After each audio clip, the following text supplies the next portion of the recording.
Bonjour à tous et bienvenue dans la semaine de l'écho sur France 24. Loi travail suite. Myriam El Khomri a reçu Philippe Martinez ce vendredi, mais les désaccords se sont confirmés, a affirmé le leader de la CGT. Pas de consensus trouvé, a rétorqué la ministre du Travail. François Hollande est prêt à interdire les manifestations au cas par cas après les violences qui ont eu lieu jeudi dernier. Laurent Berger, leader de la CFDT, fustige l'hystérie au lieu du dialogue. Alors comment sortir du conflit? Peut-on réformer en France?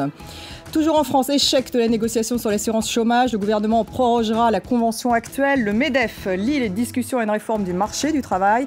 Alors le paritarisme est-il en panne? Enfin, Brexit or not Brexit, that is the question. À moins d'une semaine du référendum, la campagne a tourné au drame jeudi après le meurtre de la députée travailliste pro-européenne Jo Cox. 2 derniers sondages donnent les partisans de Brexit vainqueurs. En cas de sortie de l'Union européenne, la note du Royaume-Uni sera dégradée, a affirmé Standard & Poor's. Alors, quel est le coût réel du Brexit pour la Grande-Bretagne et pour l'Europe? On en parle tout de suite avec mes invités. Xavier Timbaud est avec moi, bonjour. Vous êtes directeur principal à l'OFCE. Alexis Corbière, bonjour, porte-parole de Jean-Luc Mélenchon, qui est à la fois fondateur du parti de gauche et candidat à l'élection présidentielle.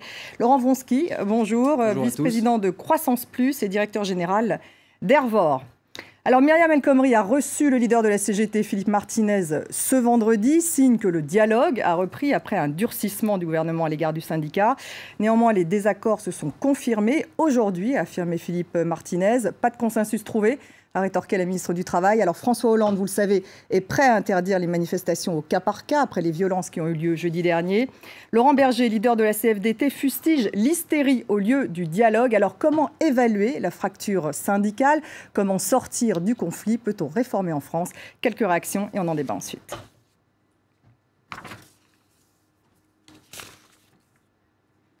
Ah, on a un petit problème d'image et de son, donc on va enchaîner tout de suite sur le débat. Alexis Corbière, soutenez-vous la CGT dans sa volonté de poursuivre les manifestations? Je soutiens l'ensemble des organisations syndicales et elles sont 7 qui rejettent cette loi. Il y en a même une dernièrement qui s'est rejoint au camp du refus, c'est la CGC. On en a peu parlé, mais c'est quand même important, ce front syndical s'élargit. Donc il n'y a pas que la CGT, même si je soutiens la CGT, mais il y a une opération politique qui vise à tout concentrer sur une seule confédération syndicale. Que je sache, Force ouvrière est une organisation syndicale qui était connue dans le champ syndical comme une organisation syndicale qui débat, qui dialogue, qui passe des accords, et même on l'appelait il y a peu de temps encore un syndicat réformiste. Donc beaucoup de mots sont utilisés pour un peu brouiller le débat. Mais on est un peu dans un contexte particulier, hein. Vous êtes d'accord, état d'urgence, l'euro, oui. Terrorisme, contexte très particulier. On sent aussi que la police est un peu à bout. Ouais. Est-ce que dans ce cas-là, effectivement, il ne faudrait pas faire des exceptions, peut-être ne pas remettre sur la table 2 manifestations, comme elles sont prévues d'ailleurs par le leader de la CGT, le 23 et le 28? Précisément, dans ce contexte particulier, c'est le moment où un gouvernement minoritaire dans le pays, minoritaire vis-à-vis des organisations syndicales et qui a regardé toutes les études d'opinion, choisit de remettre en cause quelque chose qui est un des fondements du droit social de notre pays, le Code du travail. Il faut être vraiment dans une attitude de manœuvrier politique, alors que ce gouvernement est minoritaire à l'Assemblée nationale. Donc, celui qui est irresponsable et qui instrumentalise des choses, ou ceux du moins, c'est M. Hollande, M. Valls. C'est honteux de faire ça. Ils sont... Attendez, je voudrais pas, parce que je fais souvent des débats, je vous rends la parole, mais banalisés, ils ne sont même pas majoritaires à l'Assemblée nationale. C'est exactement ce que dit Philippe Martinez. Je vous interromps parce qu'on a maintenant, justement, les sonores des uns et des autres, donc on va les écouter et on réagit ensuite. On organise une grande manifestation qui est placée, bien sûr, sous la protection de la police, et nous l'avons vu ici, mais qu'on est incapable d'en maîtriser le déroulement. On prend ses responsabilités, et en tout cas, le gouvernement prend et prendra les siennes. Je trouve que le gouvernement, au lieu de jeter de l'huile sur le feu, devrait un peu se calmer. On a l'impression que tout ce qui se passe dans le pays aujourd'hui, c'est de la faute de la CGT. La CGT n'est pas seule dans ce mouvement social, il y a 6 autres organisations syndicales. Donc concentrons-nous sur le problème, et le problème, c'est la loi. Il y a des désaccords. Nous avons eu les uns et les autres la capacité justement d'avoir une vraie discussion de fond par rapport à cela. Le projet de loi aujourd'hui est au Sénat. La primauté de l'accord d'entreprise, c'est la position du gouvernement. Mais peut-être que dans la journée, après consultation de nos propositions, je débat peut-être avec des représentants ou le Premier ministre, les choses peuvent évoluer. Mais à la minute où je vous parle, il n'y a aucune raison que ni la votation citoyenne, ni les journées de mobilisation qui sont prévues soient retirées. Laurent Waunsky, vous voulez réagir peut-être à ce qu'a dit Alexis Corbière? C'est vrai avec le leader de la CFDT, évidemment, en total désaccord, hein, puisque Laurent Berger, lui, dit que justement, il y a des postures, que les blocages viennent de salariés et d'agents qui ne sont pas concernés par le projet de loi. Hein, c'est le leader de la CFDT qui le dit. Il ne faut pas tout tolérer. Alors, est-ce qu'il y a un problème justement de fracture syndicale? Ça, je ne sais pas, mais justement... Vous qui êtes sur le terrain, parce que vous êtes patron d'une ETI, hein, pour le replacer, comment vous le vivez au jour le jour? On le vit très difficilement, parce que notre pays, si on fait une petite vision à 360 degrés, entre, alors je dis dans le désordre, entre les attentats, les inondations, les grèves, les pénuries de carburant, les manifestations et l'économie qui est mauvaise. Parce que l'économie, il y a un petit mieux, je veux dire qu'on l'a annoncé, mais je veux dire qu'on est loin aujourd'hui, si vous voulez, d'avoir retrouvé les niveaux d'antan. Donc je pense qu'en termes de timing, c'est juste une catastrophe. Moi, ce qui est d'ailleurs assez étonnant, c'est que je suis d'accord avec monsieur sur la finalité de la loi. Je suis contre cette loi. Mais moi, je vais pas. Vous l'avez soutenue au début? Au début, je l'ai soutenue. Après, il y a eu 4000 amendements, ce qui fait que la loi est illisible et inaudible. Et maintenant, elle a été une usine à gaz, c'est ce que vous dites ? Une usine à gaz, une de plus. Elle a été vidée de son sens. Mais je ne vais pas dans la rue, je casse pas les vitrines, je n'envoie pas des caillasses sur les hôpitaux, etc. Donc, je pense que sur la méthode, c'est absolument catastrophique. Mais moi non plus. Mais vous le condamnez pas, Alexis Corbière, si ? Pourquoi vous dites je sais pas, c'est une question. Mais j'espère que tout le monde sait que nous condamnons. Que les premiers à condamner, c'est nous. Que les premiers à être agressés d'ailleurs par ces casseurs, c'est les services d'ordre des organisations syndicales. Écoutez, un mot plus que m'interview. Vous avez vu la vidéo de l'attaque à Necker ? C'est un homme tout seul, la police est pas loin, qui avec une masse qui casse la vitre. Il y a des manifestants qui disent « Eh, dis donc, abruti, il y a un hôpital d'enfants ». Et le gouvernement instrumentalise ça. En même temps, vous savez que ce gouvernement, il a supprimé 20 000 postes dans les hôpitaux publics. Ce que fait la valse, je veux dire, c'est une dégradation de la morale politique. Honnêtement, c'est honteux. Honteux d'instrumentaliser ce que fait ce casseur et d'en faire porter la responsabilité à des centaines de milliers de gens. Et moi, je réponds, y compris M. Wronski, je comprends, mais moi, la voix du peuple est bafouée. Même la représentation nationale, il s'assoit dessus. Comment on fait ? Moi, je pense que dans un an, il y a un rendez-vous électoral. Est-ce que les grèves sont toujours aussi populaires Oui, 65%. 65%. Vous êtes sur des chiffres. Pardon, c'est celui qu'il y a. Du moins, j'en ai pas d'autres, ni vous non plus. Donc, pour l'instant, malgré tout ce rouleau compresseur, ça reste majoritaire. Mais je répète... Mais Philippe Martinez demande une suspension du débat parlementaire. Oui, voilà, ça c'est raisonnable. Vous voyez comme quoi c'est un homme raisonnable, monsieur Martinez. Mais c'est raisonnable de demander une suspension du débat parlementaire. Oui, il n'est pas majoritaire. Attendez.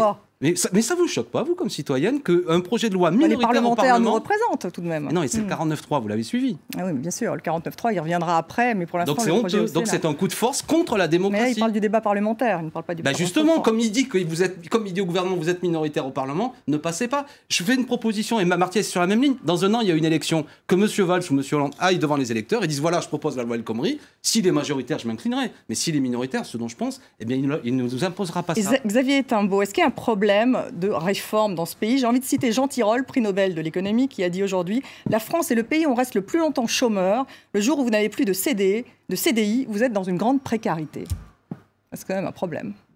C'est une remarque qui est juste, hein, c'est-à-dire qu'effectivement, quand on compare la France à d'autres pays, on s'aperçoit qu'il y a une dualité et que quand vous êtes en CDD, vous êtes effectivement en situation de grande précarité. Et c'est 80% des contrats qui sont signés chaque année, les CDD, aujourd'hui. Et alors, ce qui est intéressant, c'est par rapport à votre question, c'est-à-dire on ne peut pas réformer la France, mais en fait, cette situation-là, sur les CDD, elle date de 2003 et de l'introduction du contrat à durée déterminée, principalement d'usage, qui a été une réforme assez forte du marché du travail. Donc le contrat d'usage, c'est un contrat à durée déterminée qui s'applique dans certains secteurs et pour certains types d'emplois. Qui a été donc très utilisé depuis, ce que vous voulez dire. Et surtout qui est un contrat à durée déterminée, que vous pouvez renouveler autant de fois que vous voulez, qui est de la durée que vous voulez, qui ne donne pas lieu à prime de précarité. Voilà. C'est l'exemple d'une réforme qui a été faite en France, en tout cas. Aujourd'hui, est-ce qu'il ne faut pas revoir justement le contrat du travail? Peut-être qu'il faut revoir le contrat du travail. C'est ce que dit Jean Tirole, prix Nobel de l'économie, pardon. Probablement, il faut revoir le contrat de travail et probablement, il faut s'adresser à cette question, il faut toucher cette question de la précarité, qui a des tas de conséquences et qui, en fait, en plus, par ailleurs, est très, très mal prise en charge par le système de protection sociale en France. Donc ça, c'est vrai. Mais on ne peut pas dire que la France n'est pas un pays qui a été réformé, puisque, précisément, par exemple, pour arriver à cette situation de très grande dualité, il a fallu réformer. C'était une mauvaise réforme, donc qu'on fasse des mauvaises réformes. Oui, ça c'est vrai. En tout cas, je pense que là-dessus, tout le monde sera d'accord. Mais par contre, on ne peut pas dire que la France est un pays paralysé, qu'on ne peut pas réformer, puisqu'on arrive à y faire, y compris des mauvaises réformes. Donc, c'est vous dire si on peut la réformer. Laurent Wronski, peut-être dire... je m'excuse de ce paradoxe, mais je pense que c'est important de le dire. La France est réformable aujourd'hui, parce qu'on a l'impression tout de même dans une situation de blocage. Lorsque Laurent Berger parle de posture, on est tout de même dans une situation de posture aujourd'hui. Moi, je pense que la France est réformable. Il n'y a pas de dialogue, en tout cas. Je vais vous dire pourquoi. Je veux dire que quand je vois ce qui s'est passé dans nos entreprises, je parle de la vraie vie. Je ne parle pas des livres et des manuels d'économie. puisque les entrepreneurs, eux, ils écrivent l'histoire en direct tous les jours. C'est-à-dire que vous vous rendez compte ce qu'on a vécu depuis 20 ans, avec l'avènement du digital, je veux dire, toutes les révolutions, la mondialisation. Donc, on a réformé, on a changé nos modes de travail, on a introduit des outils complètement nouveaux. Donc, oui, c'est réformable. Simplement, je pense, et ça, c'est maintenant devenu une obligation, il y a de la communication et il y a de la méthode. C'est-à-dire que le mode il y a eu des erreurs de managérial, méthode. voilà, des erreurs de communication. le mode managérial a profondément changé. On ne dit plus on fait comme ça parce que c'est comme ça. Donc je pense qu'il faut être pédagogue, il faut expliquer la finalité. Il y a eu un déficit de pédagogie sur ce texte. Je pense qu'en termes, si vous voulez, en termes de timing et de pédagogie, je crois qu'on peut pas faire pire. Je pense qu'on sera Alexis Corbière, il nous reste une minute.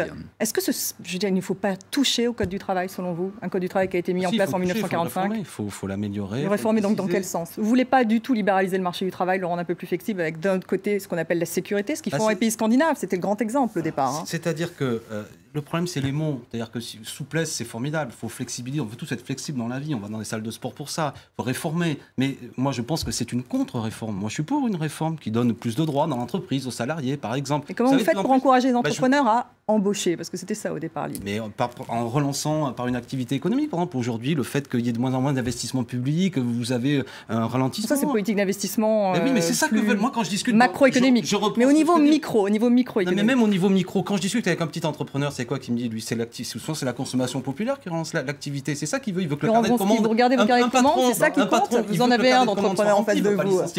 Justement, vous en avez en face de vous. On a 30 secondes, mais moi je pense. C'est les carnets de commande qui comptent. Est-ce que vous êtes dissuadé d'embaucher justement aujourd'hui parce que le Code du travail est trop complexe? C'est une évidence. C'est une évidence. Je veux dire que tous les entrepreneurs que je rencontre disent la même chose. C'est qu'aujourd'hui, un cerveau normal, humain, ne peut pas déjà comprendre le Code du travail qui fait 30 cm d'épaisseur. C'est complexe, c'est le millefeuille.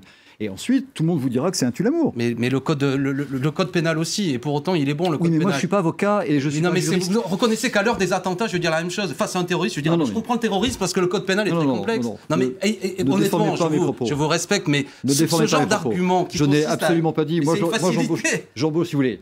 La critique est facile. Ça marche pas, votre argument. La critique est facile, l'arrêt est difficile. Moi, je signe des contrats de travail tous les 15 jours. Et alors, je peux vous dire que les entrepreneurs que je rencontre, vous voulez que ce pays soit dirigé par des patrons. Face à la complexité du droit du travail et face au manque de flexibilité, les gens n'embauchent pas. Alors, cher monsieur, juste un argument, parce que comme c'est un... On peut réformer en France, d'après vous trois, mais bon, manifestement, il manque tout de même une réforme pour qu'on puisse embaucher peut-être plus de monde. Ce serait ça le problème, tout en protégeant le salarié. C'est le modèle scandinave, après tout, mais qui ne fonctionne pas pour l'instant en France. Bien sûr. Merci à tous les trois. On se retrouve juste après le journal pour la deuxième partie.